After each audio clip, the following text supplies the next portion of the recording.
Hello, everybody. Hello, and welcome back once again to Tony D's Music Channel. And today I want to talk about one of my top three favorite John Lennon songs, "Instant Karma." Now, seeing this John Lennon concert film, "Power to the People," John Yoko Live New York City, really reignited my love of this song because the live version in the film is absolutely outstanding. It is stellar. It is tremendous. It is fabulous. And it's kind of hard to decide which one I prefer, that live version or the single version. They're both so stellar, but obviously the single version is the one I've known for all my life until now. And this vinyl 45 I bought on record store day maybe a year ago or 2 years ago. I know it's from the record store day from 2020, but I just bought it recently. This was John Lennon's third solo single. I believe it was released around February 1970. John got the inspiration for this because he was talking in Denmark with Yoko Ono's ex-husband, Tony Cox, and they were talking about the notion of instant karma, which people believed back then, of this notion that I guess people would instantly have karma in them, whatever the hell that means. I don't know what it means. I don't know what it means, but I love the song.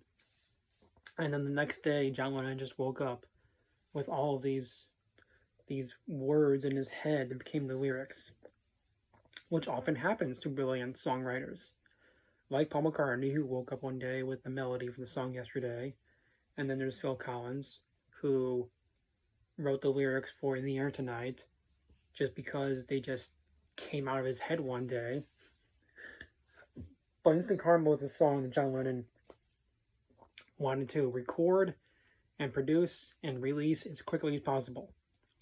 And so he called up his friend George Harrison, who got Phil Spector into the studio. And because Phil Spector, in traditional Spector fashion, wanted to have a whole wall of sound chorus effect to the song, they immediately, Mal Evans and someone else, got a bunch of singers to be on the song. And you can really tell because, it sounds like a chorus singing on this song in traditional Phil Spector fashion.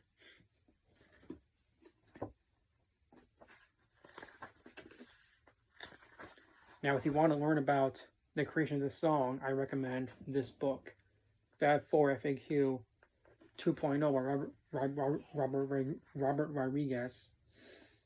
Billy Preston's on the song on piano, and you got multiple pianos at once in this song.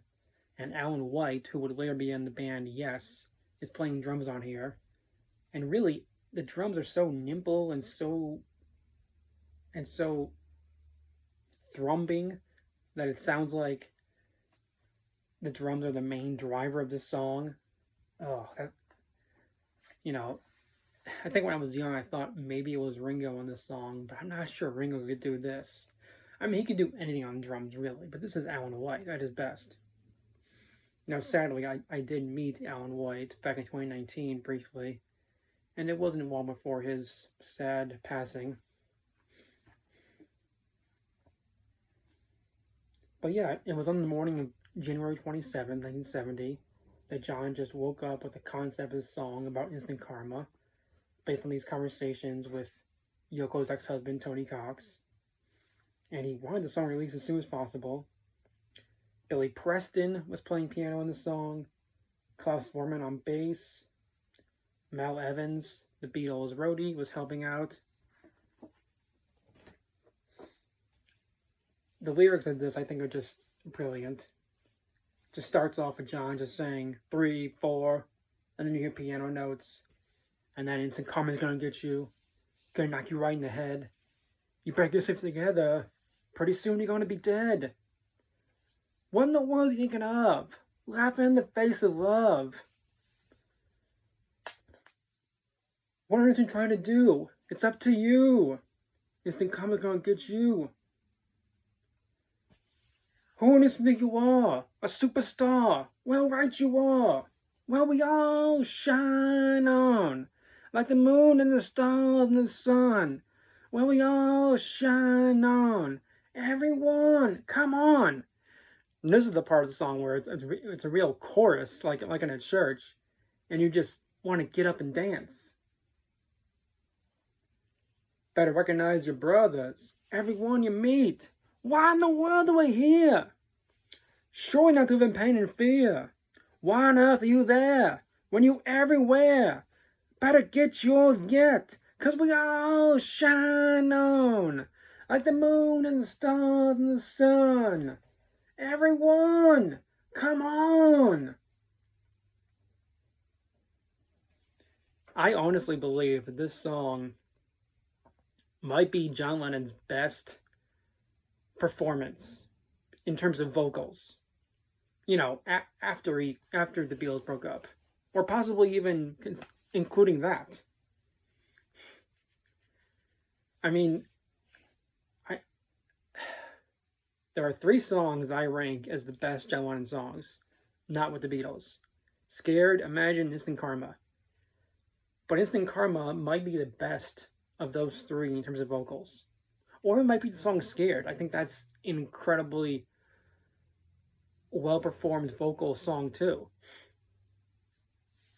But this is just an absolute perfect masterpiece of a song. It was number 2 in the UK charts, on the singles charts, number 5 in the USA charts.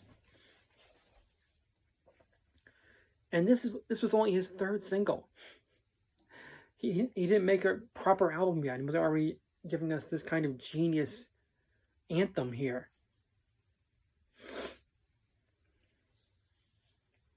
Now, whether or not you believe in karma, believe in instant karma, whatever that means, doesn't matter. This song is just pure gold.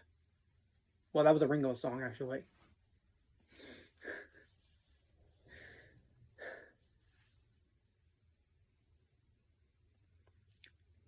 Yeah. It's just outstanding how incredible John's vocals were in this track. It might be the best John Lennon single. Because, unfortunately, Scared was not a single. Imagine was a single. But, I mean, let's be honest. His vocals in Instant Karma are so much better than Imagine. While they're 2 very different songs. I think it's his best single. Easily his best single. And it was only the 3rd one. You know, I find it so fascinating that in 1970, you already had 3 singles by John, and then a few months later, you had the final Beatles album, Let It Be, and then the final Beatles single, Long Winding Road. It must have been so confusing and probably sad if you were a Beatles fan that year, and you had this new great soul music, but then you had the last Beatles album, which is very bittersweet. So there you have it. Those are all my amazing thoughts on Instant Karma, which I think is John Lennon's best single. I think it might be his best vocal performance on a song post Beatles. Although the song Scared does give it a run for its money. But Scared was not a single, so let's say it's his best vocal performance on a single. Easily the best. I just want to show off that sleeve again. And yes, it does have Yoko's Who Has Seen the Wind on the B-side, but it's not that great a song. Now, I want to ask this question. Let's all imagine that John was a one-hit wonder and Instant Karma was the only song he ever wrote and recorded. He would still be remembered pretty well today if that was the case. But it's just one of maybe 20 or so singles in his solo career, and one of many hundreds of songs he recorded in his entire life, which is why I think it should be remembered as the best single of his whole career. Not including the Beatles, but after that, that's his best song. I mean, there aren't many John Lennon songs that make you want to get up and dance, but this is that song. I do want to get up and dance when I hear this one. All right. That's why I say this is the best John Lennon single. Instant Karma. It's the best.